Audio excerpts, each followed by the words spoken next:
the Lions on Sunday took on the Buccaneers. Another great game in Detroit. But, I mean, Baker Mayfield is different in the playoffs. Yeah. I mean, they were – if you have a good defense and a somewhat mediocre offense and you get hot at the right time, look at the Bucs, for example.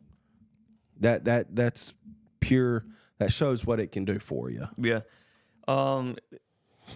Baker did throw 2 interceptions, but, you know, for the most part, he's done well, especially for what they have. Yeah. I think that they figured out kind of what the Lions were doing throughout the game and just started exploiting that. I mean, they were just throwing bombs, you know, to Mike Evans. And that's when you got a receiver like Mike Evans, you can do that. Just lay it up and let him go get it. Yeah. And they just started doing that, and it kept them in the game. But, I mean, Dan Campbell has the biggest set on him.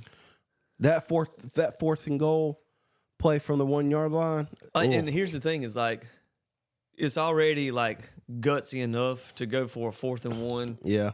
But when you just do a straight handoff up the middle on 4th and 1, it's almost like and maybe it's just somebody expected maybe a play action, roll some people out, move the quarterback, and he's like, all right, well, that's what you're expecting, so I'm going to just go straight up the middle.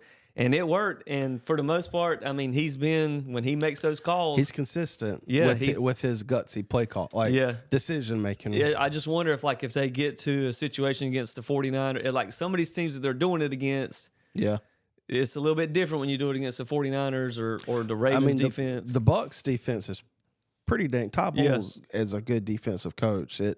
But I think that was the game changer because, I mean, after they scored, Bucs go down and score. Yeah. And immediately after that, the Lions scored. You feel like the momentum changed after that touchdown because I'm pretty sure the Lions scored again, and it was a 31-17 game.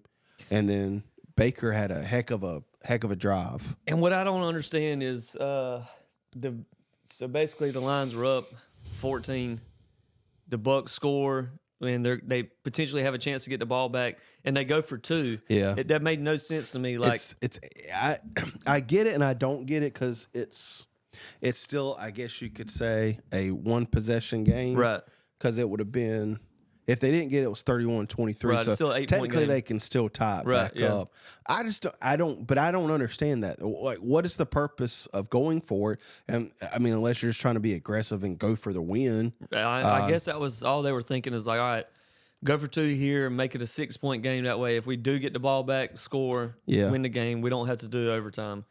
But I mean, that's just a tough call there. Yeah, I mean. I saw someone tweet, I can't remember who it was, and it was like, all these nerds and these analytics are just changing the game of football. Like, kick the extra point there. Yeah. Like, just kick the extra point. Like, you'll see the ticker, like the graphic, when they're, like, almost at midfield or a little in front of it, and it'll have, the percentage, or it'll have, like, the decision, like, analytics say go for it, or punt. Right. It's stupid. It's like, but sometimes the analytics don't factor in the situation that you're in. Like, the analytics is just saying, okay, this is where you are and this is what you can do. So if you got a 60% chance of getting it, but it doesn't factor in, okay, this is the NFC divisional round with a certain amount of time, it just makes your job. I feel like it makes it that much harder because even if they didn't, let's say they didn't get it and then they score, that just makes it even that play call that much tougher, right? To whatever you're going to call for the 2-point conversion. Because normally you have just a handful of 2-point like go-to plays, and you use one there, you don't hit it, and then let's just say like you said, you do score. All right, well you probably just used your best 2-point play. Yeah. So now you got to go to your second best. So I was just a tough call for me, but honestly, I'm happy for Dan Campbell. I mean, he has definitely changed the culture of that team. Yeah. Again, he wasn't like some big splash hire, when the Lions hired him. He came in and said some wild stuff that, people just kind of almost took as a joke whenever he said it. But really and truly, that's the mindset that he brought into that team. And that's why they feel confident when he tells them to go for it on 4th down. There isn't a single player on that field that's questioning themselves. Yeah. They believe that they're going to get it because that's what he's instilled in them. And that's why they're winning these close games.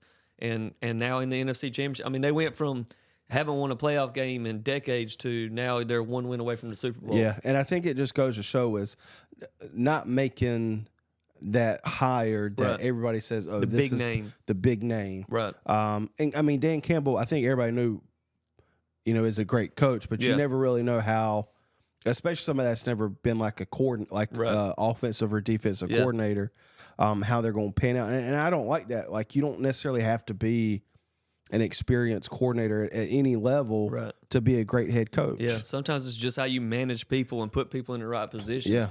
I mean, Dabo was never a coordinator. He was just a wide receivers coach, but he's just that type of guy that puts the people in the right position, and that's why they've succeeded. Yeah. But congrats to the Lions. I mean, congrats to Jared Goff. Happy for him. I'm happy for him, because he went to the Super Bowl with another team, and they literally traded him away the year after that. Yeah. And he's done nothing but thrive, individually at least. And now he's got a chance to go back to the Super Bowl with another team. So I'm ready to talk about the NFC Championship game. If you want to check out more of our NFL review of the divisional round, click here. And if you want to check out our preview for conference championships, click here. And if you want to see any more of our content, NFL, college, or anything sports related, make sure that you like, subscribe, and share.